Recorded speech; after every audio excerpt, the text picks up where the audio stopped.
Hello everybody, bonjour les amis.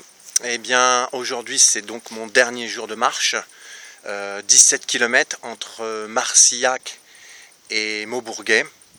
Et à Maubourguet je ferai du stop pour rentrer jusqu'à Tarbes. Donc c'est pas la dernière vidéo parce que j'en ferai une autre de bilan, que je vais appeler le bilan, que je vous partagerai. Mais aujourd'hui je vous ai dit que je vous parlerai de Finistère. Finistère parce que c'est une belle histoire. Et donc moi quand j'ai fait le chemin de Compostelle, j'avais entendu de Compostelle, je pensais aller jusqu'à Compostelle, et en fait en faisant le chemin, les gens m'ont parlé en me disant tout le temps mais tu devrais aller jusqu'à Finistère.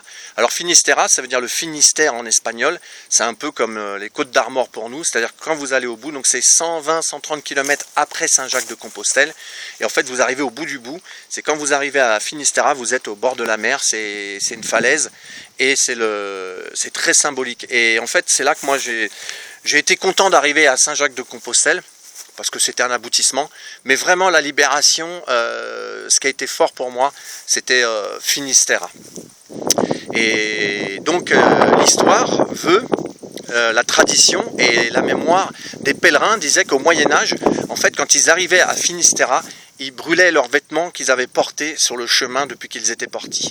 C'était une représentation symbolique pour dire que c'était des hommes nouveaux, ou des femmes, et qu'ils allaient repartir en ayant abandonné justement ces vieux vêtements. C'était très symbolique pour repartir voilà, sur de nouvelles énergies, en hommes nouveaux. Donc ils achetaient des vêtements juste avant d'arriver et ils brûlaient les vêtements qu'ils avaient portés durant tout le pèlerinage.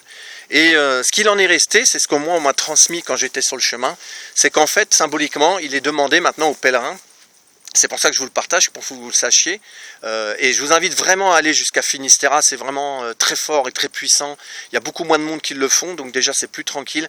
Et moi, c'est vraiment là que ça a été un des moments très forts sur mon pèlerinage. Et donc maintenant la tradition, c'est ce qu'on m'a transmis, qui dit que quand vous arrivez à Finistère, il faut abandonner quelque chose que vous avez porté durant tout le chemin.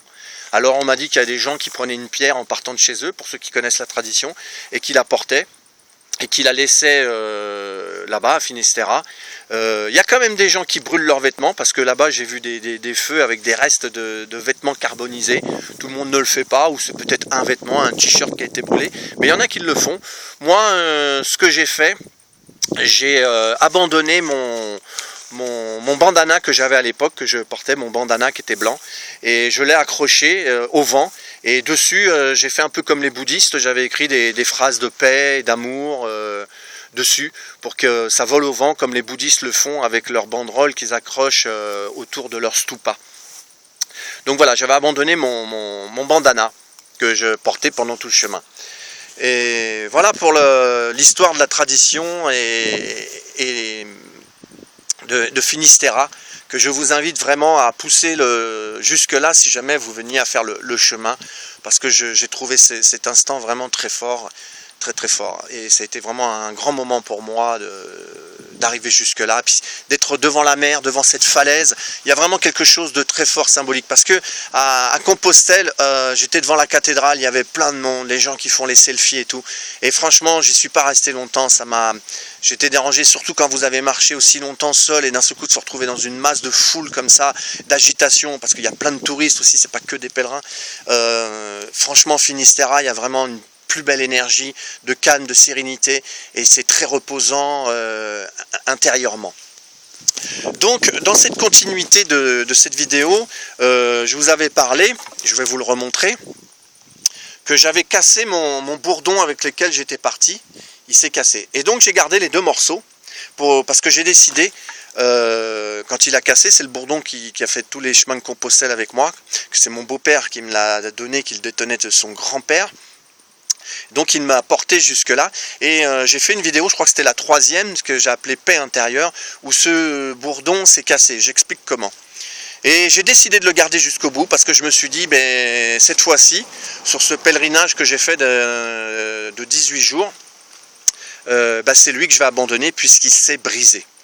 Donc j'ai décidé de le déposer, que je le déposerai au pied d'un calvaire, symboliquement.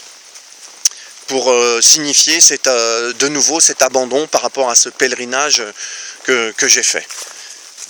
Donc je vais l'amener au pied de ce calvaire que j'ai vu. Je m'étais dit le premier calvaire que je trouverais sur le chemin qui me mène à Maubourguet, je laisserai le bourdon. Donc voilà, je vous montre le calvaire, si on va le voir, voilà, il est ici. C'est un Christ en croix. Et je le dépose symboliquement au pied du Christ.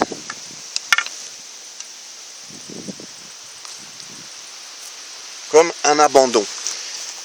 Et j'ai envie de profiter d'abandonner ce bourdon donc, qui s'est brisé et de faire symboliquement aussi faire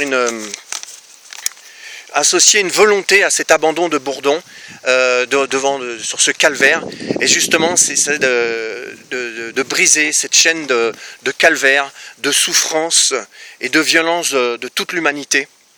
C'est ce vœu que je fais en abandonnant ce bourdon, cette demande que je fais, abandonner aussi et associer cette volonté à briser la chaîne des traditions ancestrales aussi, de violence, d'humiliation et de souffrance qui perdurent depuis trop longtemps, et aussi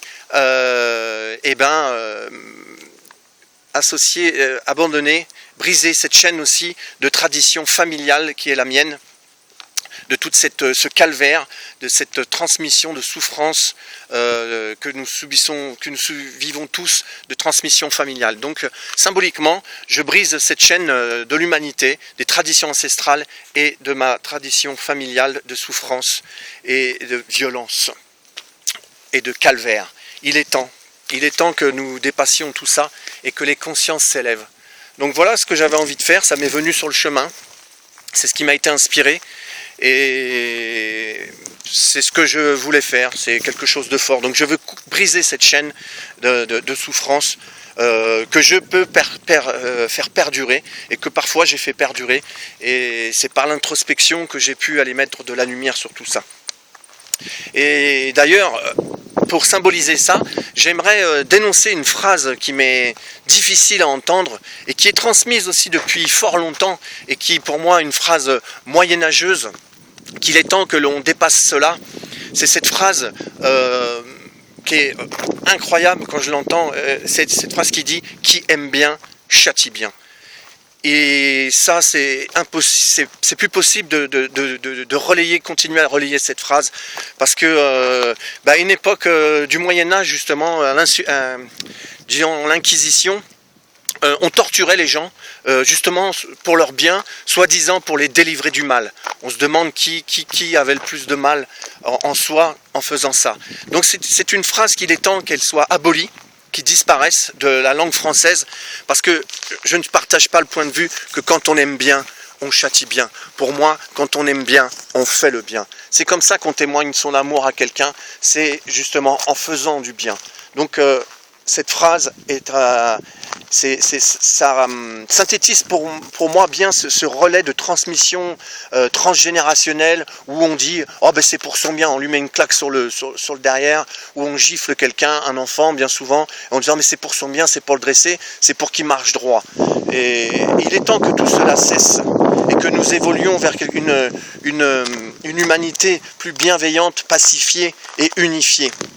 Donc, par cette phrase, je veux mettre en évidence tout ce qui, voilà, cette tradition familiale, ancestrale qui nous a été transmise et qui pour moi vient d'autres temps, et qu'il est temps qu'on évolue vers des consciences plus élevées, et donc de rayer de notre langage cette phrase qui dit « qui aime bien, châtie bien ». Parce que voilà, maintenant, relayons plutôt « qui aime bien, fait le bien ». C'est le seul moyen pour que nous avancions vers une société plus de paix. En tous les cas, moi c'est mon inspiration, et c'est ce que les choses de la vie m'inspirent, qu'il est temps que tout cela change pour vivre dans un monde de paix justement, et cesser de relayer cette phrase qui en fait n'est là que pour valider la violence, autoriser et se donner bonne conscience à ceux qui sont malveillants, sous couvert que c'est pour ton bien. Je te mets une paire de gifles, mais c'est pour ton bien, hein, t'inquiète pas. Non, quand on met une paire de gifles, ça fait mal et c'est souffrant, c'est humiliant, ça renvoie la personne à sa nullité, à son insignifiance, et c'est donc extrêmement violent, même si ça peut paraître qu'une simple gifle. Donc cessons avec cette violence, et d'ailleurs je souligne, et j'en suis très heureux de la loi française qui vient justement d'être votée à l'Assemblée, qui interdit le châtiment corporel pour les enfants. Et c'est très bien que c'est été voté, parce qu'en Suède, ça fait déjà depuis 1979 qu'ils ont voté cette loi. Donc il était temps que ça arrive en France, et voilà, pour moi c'est justifié et c'est important de protéger justement les enfants et de ne pas justement leur transmettre. En fait, quand on frappe un enfant, c'est lui transmettre l'idée qu'on résout ses problèmes par la violence. T'as pas fait comme il fallait, bling, tu en prends une, et comme ça t'apprends. Non, c'est pas comme ça. Un enfant, il sait pas, il faut lui parler, il faut l'enseigner, il découvre la vie. Comme on peut, tout au long de notre vie, on la découvre. Si on lui mettait une gifle à chaque fois qu'on fait quelque chose qui ne va pas, vous croyez, qu'est-ce qui se passerait? Qu'est-ce qui se passerait en nous? C'est de la destruction, en fait. C'est de l'humiliation. Et ça, il est temps que ça cesse. Comme je disais, cesser avec ce calvaire de l'humanité qui est relayé. Voilà, c'était mon message de paix, de bienveillance, que j'avais envie de partager avec vous, que le chemin m'a enseigné, parce que voilà, c'est comme ça que je le vis, moi le chemin m'enseigne, et tout est enseignement, et ça m'invite à l'introspection par justement les événements extérieurs, m'invite à aller voir en moi, et pour aller mettre de la lumière en fait, de la lumière en moi, parce que en fait, il faut savoir que l'obscurité n'existe pas. En fait, l'obscurité, on nous parle de l'obscurité, des zones obscures en soi qu'il faut aller. Et en fait, c'est vrai, l'obscurité n'existe pas. L'obscurité, c'est simplement un manque de lumière. Il y a une phrase qui dit comme ça: l'obscurité, les ténèbres ne grandissent pas, seule la lumière peut faiblir. Et ça, c'est très, très enseignant. Quand j'ai compris cette phrase, c'est vrai. Il y en a une autre, justement, qui vient relayer ça. J'aime bien ces phrases-là. C'est un proverbe persan qui dit « Toutes les ténèbres du monde ne peuvent souffler la flamme d'une seule bougie. » Et ça, c'est bien vrai. C'est bien vrai. Donc, ça veut dire, ce qui nous amène à dire que les ténèbres n'existent pas. C'est juste, l'obscurité est juste un manque de lumière. Et en fait, quand je vais voir en moi, quand je m'abandonne à moi et que je vais porter ma conscience sur les zones d'ombre que j'ai en moi, j'y apporte simplement de la lumière, et donc forcément elles disparaissent, ou je les mets en lumière. Les ténèbres ne peuvent pas lutter contre la lumière, elles ne peuvent que disparaître. Et donc c'est ça que ça m'invite, cette réflexion, à inviter justement à l'abandon de soi. C'est aller apprendre à se reconnaître, à se connaître, et aller mettre de la lumière sur ces zones d'ombre. C'est le meilleur moyen pour se libérer et évoluer justement vers des consciences plus élevées. Et c'est chacun en faisant sa part qui fera que l'humanité s'élèvera, car comme le dit Gandhi, un seul être s'élève et c'est toute l'humanité qui s'élève. Et j'aime bien cette phrase parce que elle invite à ce que chacun fasse son chemin de paix vers soi. Et le chemin de Compostelle, c'est ce qui m'invite en fait, en cheminant. En fait, j'ai compris que je ne fais que cheminer vers moi-même. C'est le chemin m'invite en fait à me reconnaître et à être à reconnaître et à mettre de la lumière sur mes zones d'ombre pour me sentir libre, être dans ma liberté d'être. Donc, voilà, avec cette symbolique, tout ce que ça m'a inspiré, ce que ça m'inspire, et ce que je vous partage, parce que pour honorer le titre de ma chaîne, c'est Pascal vous en dit plus, donc je vous en dis plus. Je vous partage comment je vis le chemin, comment cela m'enseigne et comment cela me grandit et m'expanse. Et j'apprends à me reconnaître. C'est essentiel pour moi, parce que pour moi, la vie nous invite qu'à une seule chose, justement, c'est à cheminer vers soi-même. On est toujours en train de pointer à l'extérieur l'autre, mais en fait celui qu'on doit connaître, celui qu'on doit reconnaître, c'est soi, et c'est faire le chemin vers soi. La seule reconnaissance qu'il y a à faire, c'est ça, c'est aller vers soi. Le chemin se fait vers soi. Comme le dit Gandhi, le plus grand voyageur n'est pas celui qui a fait 10 fois le tour du monde, mais celui qui est parvenu à faire une fois le tour de soi-même.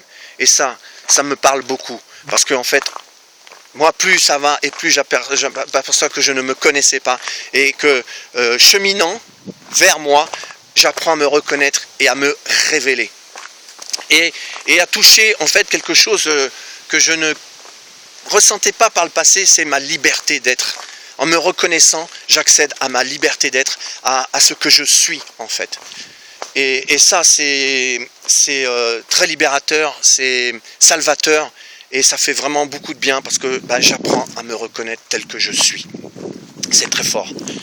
Donc, eh bien, pour cette dernière vidéo en marchant sur le chemin, sur le camino, j'ai envie de vous dire, j'ai noté quelque chose, quelques trucs pour ne pas oublier.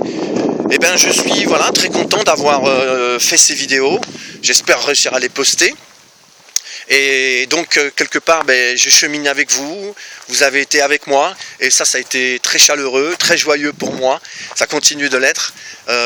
C'était un délire, comme je dis, que j'avais envie de faire et que j'ai mis en pratique. Et je vais voir ce que ça va donner. En tous les cas, j'apprécie beaucoup de partager ces moments avec vous. Donc merci à vous, je ne sais pas comment sera la suite, mais merci à vous déjà d'avoir quelque part été présent avec moi et à mes côtés. Durant tout ce pèlerinage, 18 jours, j'aurais fait à peu près 520-530 km là, pour ces 18 jours de marche. Donc j'ai envie aussi de ne pas oublier de remercier mon corps. Merci à mon corps. Depuis quelque temps, j'ai pris conscience que mon corps est là et il me porte, il me supporte dans le bon sens du terme. Il me supporte, il me porte, il me transporte comme il a fait là.